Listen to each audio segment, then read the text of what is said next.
Connais-tu cette loi physique qui défie absolument toutes les probabilités, qui dit que ton voisin n'est censé utiliser sa perceuse que sur les jours où tu veux filmer quelque chose? Salut à tous, c'est Franck de Gilet Franck et bienvenue dans cette nouvelle vidéo un petit peu spéciale parce qu'aujourd'hui on va parler mindset plus que sport. Dans cette vidéo, je vais vous expliquer quelle qualité est selon moi la plus importante pour réussir à progresser.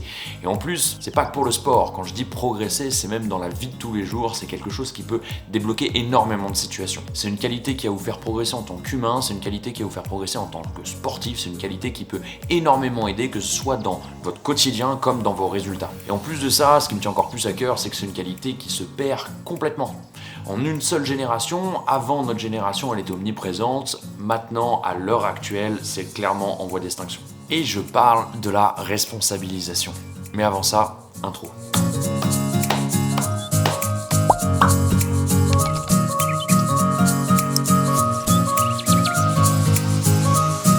Aujourd'hui, dans tous les domaines, et bien sûr après je prendrai le temps de faire la transposition dans le sport, mais dans tous les domaines, plus personne n'a tort, plus personne n'est coupable, tout le monde est victime de son propre sort. Mais là, quand je vous dis ça comme ça ne vous évoque pas forcément grand chose, mais je vais vous donner quelques exemples. La perceuse, la perceuse, la perceuse, la perceuse.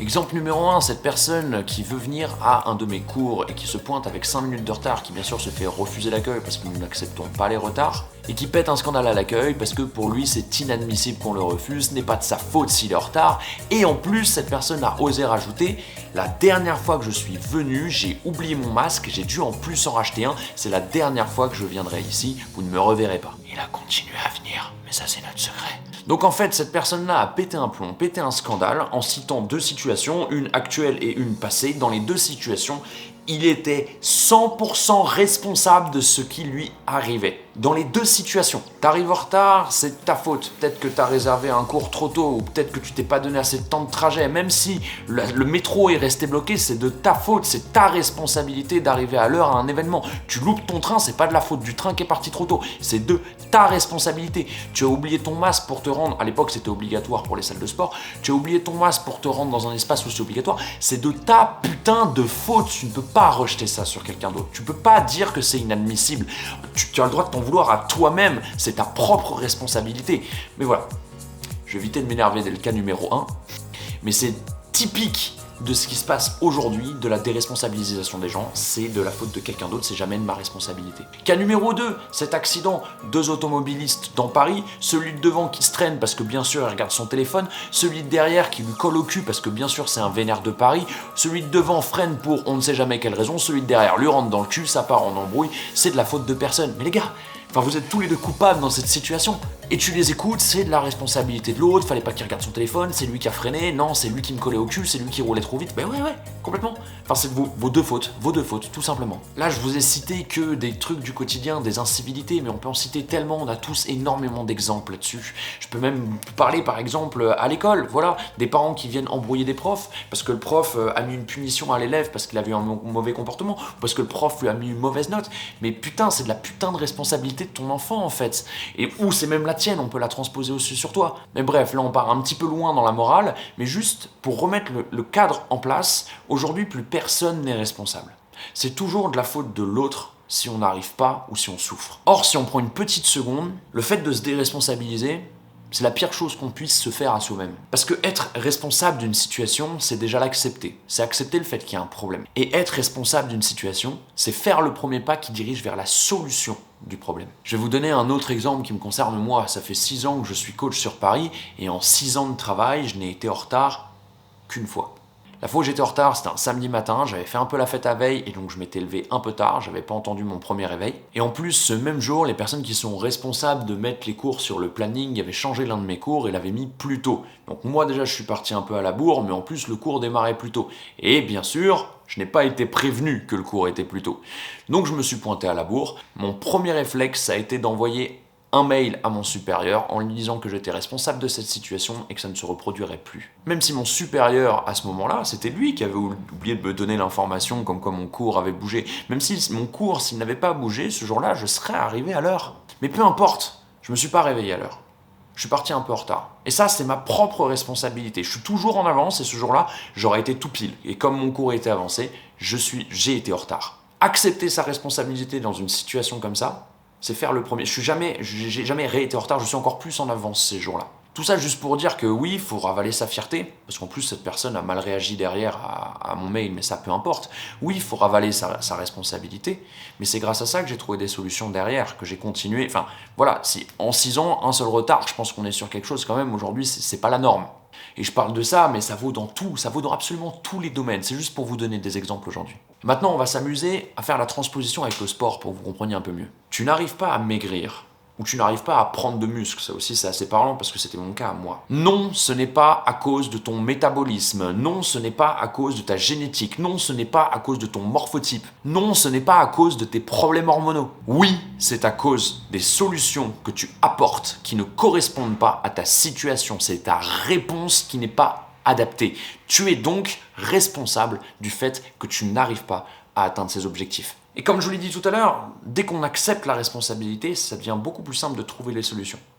Du coup, si je suis responsable, si les autres facteurs sont des invariables et que je n'y peux rien, et donc que les seules variables j'en suis responsable, ça veut dire que je n'ai qu'à changer ces variables, les adapter d'une meilleure manière pour réussir à trouver une solution. Et ensuite, il faut retirer l'émotionnel de la pratique. Aujourd'hui, je suis dans une situation où je n'y arrive pas. Donc je vais me poser une première question qui est très importante. Est-ce que je donne le maximum de mes capacités pour arriver à mes objectifs ?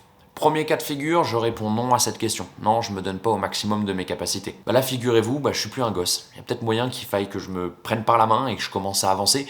Parce que rien que si une personne responsable d'autant de malheur sur nous, parce qu'à chaque fois on en souffre beaucoup des situations bloquées comme ça. Moi, pas réussir à prendre de muscle pendant des années et des années de travail, j'en souffrais énormément. Quelqu'un qui n'arrive pas à maigrir en souffre énormément. Si une personne était responsable d'autant de souffrance chez nous, une autre personne nous faisait autant de mal que ce qu'on se fait à soi-même dans ces conditions-ci, qu'est-ce qu'on lui ferait à cette autre personne ?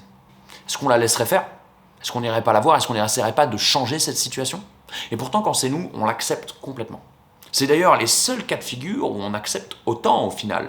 Les situations qu'on n'arrive pas à faire évoluer et qu'on accepte comme telles, c'est parce qu'on est le propre responsable. Donc comme je vous le disais tout à l'heure, je me prends par la main, j'évolue en tant qu'homme, en tant que femme, et je vais trouver des solutions à tout ça. Je vais donner le meilleur de ce que je peux donner. Deuxième cas de figure, oui, je me donne au maximum, mais je craque au bout de 6 mois. Et là, rebelote. Je suis le seul responsable de mon mental de chips. Personne d'autre n'est responsable de ça. Et je vous parle vraiment en connaissance de cause. Je n'ai pas réussi à tenir dans le temps l'effort que je donnais. Je suis parfaitement le seul responsable. Même s'il est arrivé quelque chose de grave à côté, même si j'ai eu un choc mental, même si peu importe les salons fermés, même si tout ce que tu veux, c'est moi qui n'ai pas réussi à tenir. On m'a mis des bâtons dans les roues, mais c'est moi qui ai lâché. C'est pas quelqu'un d'autre. Donc je suis le seul responsable. Ça veut dire qu'il va falloir que je travaille encore sur moi-même et que j'y arrive, tout simplement. Je vais vous donner un petit exemple de ce genre de mentalité et de ce genre de responsabilisation. Mon meilleur ami est médecin, il est anesthésiste réanimateur. Donc vous savez, pour ceux qui connaissent les études de médecine, ce sont de très longues études qui sont extrêmement difficiles. Franchement, pour moi, je pense que c'est clairement les plus dures de ce qu'on peut proposer aujourd'hui sur le parcours français des études. Il n'a jamais arrêté le sport. Malgré toutes les difficultés que proposent ces études-là, clairement, tu as 0 temps pour toi. Il a toujours réussi à continuer, et pas à continuer avec un petit niveau. Aujourd'hui, il est bien meilleur que moi. Il a un physique énorme. Il est ou a été, je ne sais pas si ça a été battu depuis, recordman en WPC en soulevé de terre. Enfin, juste pour dire qu'il ne s'est jamais arrêté. Et en plus, il a eu un nombre de raisons pour arrêter énorme. Rien que je vais pas afficher, je vais pas parler exactement de ce qui s'est passé ou quoi, mais cette personne a perdu un parent de manière assez brutale. Ça, clairement, il y a 9 êtres humains sur 10 qui se seraient arrêtés, qui auraient tout arrêté derrière. Non, il a su faire la part des choses, il a su continuer, il a su s'arracher, et aujourd'hui, là où il en est, c'est uniquement grâce à des sacrifices et un mental d'acier. On peut pas tous être comme ça. Ça, je suis parfaitement d'accord. Mais on peut s'en inspirer pour nos problèmes du quotidien, pour relativiser et pour continuer à tenir dans le temps. Et la dernière réponse à cette question, c'est oui, je me donne au maximum de mes capacités. Cela fait longtemps que je tiens ça et pourtant, j'arrive pas à progresser. C'est pas grave. Ça veut juste dire, on est responsable encore une fois là-dedans, ça veut juste dire que notre expertise sur le domaine a trouvé des limites. Et là, comment je fais, ou je progresse de manière individuelle en cherchant à m'éduquer sur le sujet, à augmenter mon niveau d'expertise, ou je demande de l'aide à quelqu'un d'autre qui va, lui, m'apporter l'expertise nécessaire. Que ce soit de l'aide sur mes plans d'entraînement, que ce soit de l'aide sur mon alimentation, peut-être de l'aide médicale aussi, parce que peut-être que je ne me rends pas, je n'ai pas conscience de certaines choses sur mon corps, et ça m'aiderait beaucoup d'avoir une aide médicale là-dessus. Enfin, vous voyez qu'avec juste cette question de base de est-ce que je me donne au maximum de mes capacités, juste en y répondant, on trouve tout de suite la solution. Pourquoi ? Parce que cette question de base de est-ce que je me donne au maximum, ça montre juste qu'on est responsable de la situation, qu'on en a pris conscience en tout cas. Et dans l'immense majorité des choses qui vous arrivent dans votre quotidien, en fait, si on creuse bien, on est responsable de ce qui se passe. Quand on a une embrouille dans la rue, quand on n'arrive pas à progresser dans le sport, comme je vous le disais, quand on a un conflit avec ses collègues, quand on a des problèmes familiaux, etc., etc., il y a énormément d'exemples, et dans une immense majorité des cas, en fait, on est complètement responsable de ce qui nous arrive. Ou en tout cas, on peut en changer beaucoup de choses si on s'en donnait les moyens et qu'on arrêtait de se victimiser. C'est une vidéo un peu spéciale, parce qu'on parle de sujets assez profonds et pour certaines personnes, ma manière de parler et ce que j'ai dit dans cette vidéo peut être un peu dur. Parce que quand on met le doigt sur quelque chose qui concerne beaucoup de gens comme ça, les gens peuvent se reconnaître là-dedans et ne pas accepter en fait, ne pas accepter que ce soit eux, ne pas accepter qu'ils soient justement dans cette spirale infernale de se victimiser et de ne pas trouver de solution. Donc bon, j'espère que cette vidéo aura parlé à un maximum d'entre vous, j'espère que ça pourra faire bouger certaines choses, certaines personnes, que ça pourra vous redonner un certain élan de motivation en fait. Comme d'habitude, si jamais ça vous a plu, vous n'hésitez pas à vous abonner, vous n'hésitez pas à lâcher un petit pouce. Si de votre côté vous avez besoin d'aide, en tout cas de notre aide à Julie et moi, que ce soit sur l'alimentation ou sur le sport, pareil, on nous envoie un petit message, et moi comme à chaque fois, je vous dis à mercredi prochain. Salut tout le monde.